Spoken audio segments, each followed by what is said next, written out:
Wabil walidaini ihsana. Yang kedua adalah berbuat baik kepada kedua orang tua. Bapak Ibu hadirin sekalian, semua orang punya cita-cita ingin membahagiakan orang tua.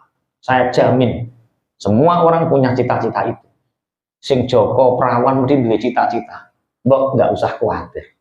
Nanti kalau sepuh ikut saya tak rumah apik, semua seperti itu. Kalau Cek Joko, Cek perawan. Tapi kalau kita rumah tangga, maka Allah akan menguji kita. Seneng neng anak bojo itu lebih besar daripada seneng neng wong tua. Ini ujian.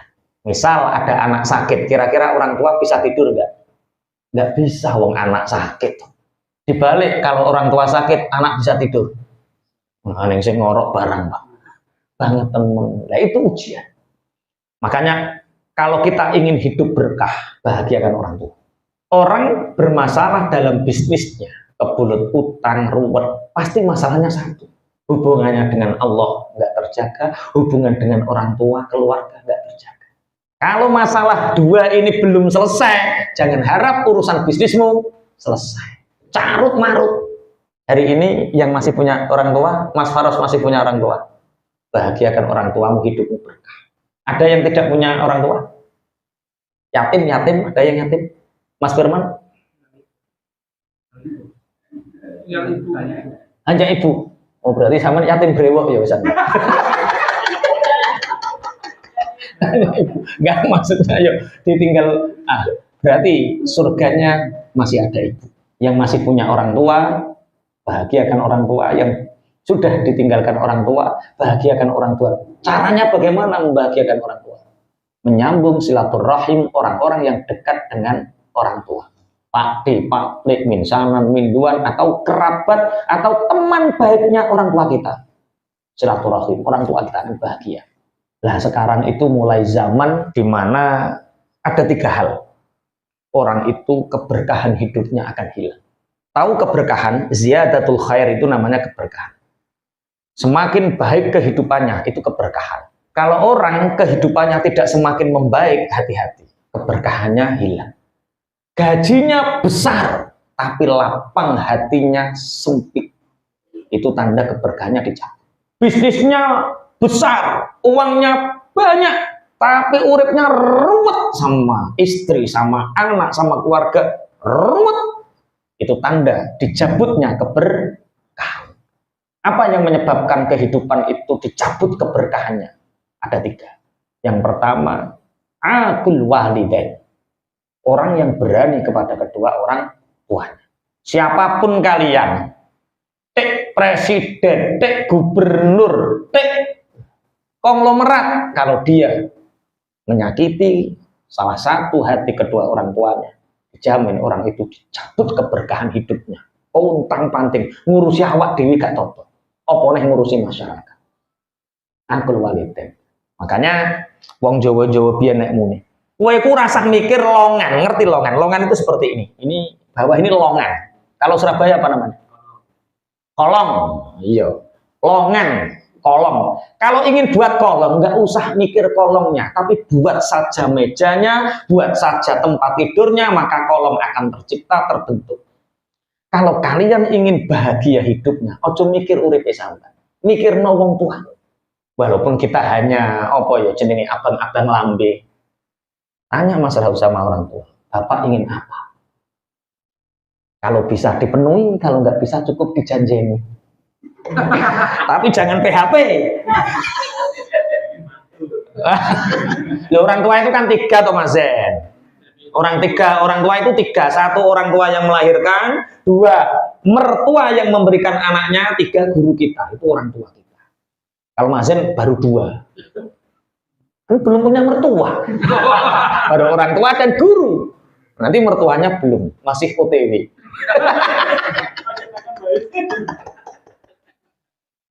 Bahagiakan orang tua. Mantaroka doa al-walidan duyikal aish adalah satu hadisnya Rasulullah. Ketika kalian meninggalkan, mendoakan orang tua, maka ma'isyah kalian, kehidupan kalian akan disempitkan oleh Allah. Padahal meninggalkan, mendoakan. Mendoakan itu perilaku batin.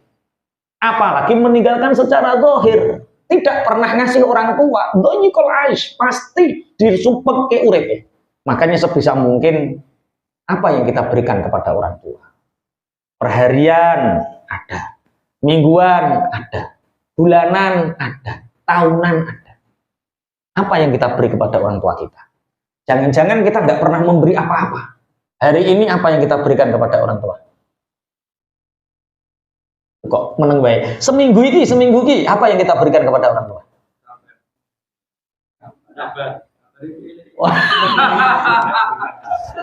Wah, apa kabar?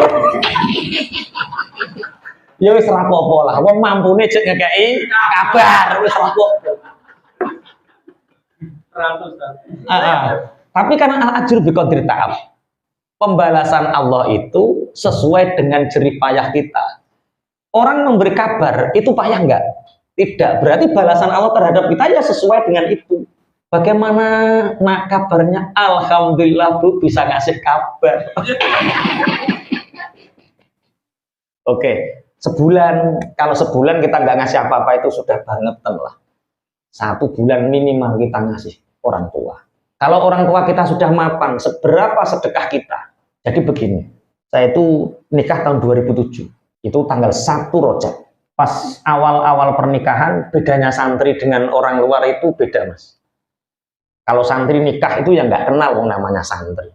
Ya nikah itu nggak kenal. Saya kenal sama istri itu ketika istri bermimpi. Jadi nikah saya beda dengan orang-orang. Kalau orang-orang nikah karena apa? Cinta. Kalau saya nikah itu karena kasihan, Mas Firman. Saya nikah itu karena kasihan. Jadi saya ngajar di pondok pesantren, ada santri putri di sana cantik. Kemudian santri putri ini mimpi, dalam mimpinya itu dia tak kasih jubah warna hijau. Akhirnya santri putri ini matur Mbah Yai, saya bermimpi jenengan maringi jubah warna hijau disuruh memberikan Pak Toha. Itu artinya apa? Oh, Nduk, kalau di dalam Al-Qur'an pakaian itu jodoh. Hunna libasul lakum wa antum libasul lahum. Oh, berarti Pak Toha itu jodoh munduk dan dulan ke rumahnya dan minta untuk dilamar. Akhirnya santri putri ini ketika mulut datang ke rumah minta dilamar. Saya kan kasihan, ada wanita cantik minta dilamar, nggak dilamar kan kasihan. Jadi nikah saya itu karena apa? Kasihan. Setelah itu nikah tanggal 1 Rajab. Rajab, Sya'ban, Ramadan. Pas Ramadan itu saya ngaji kitab sampai khatam, beberapa kitab khatam. Di dalam salah satu kitab yang saya baca itu, siapa yang memberi hadiah kepada orang tuanya di bulan Ramadan, maka balasannya Masya Allah.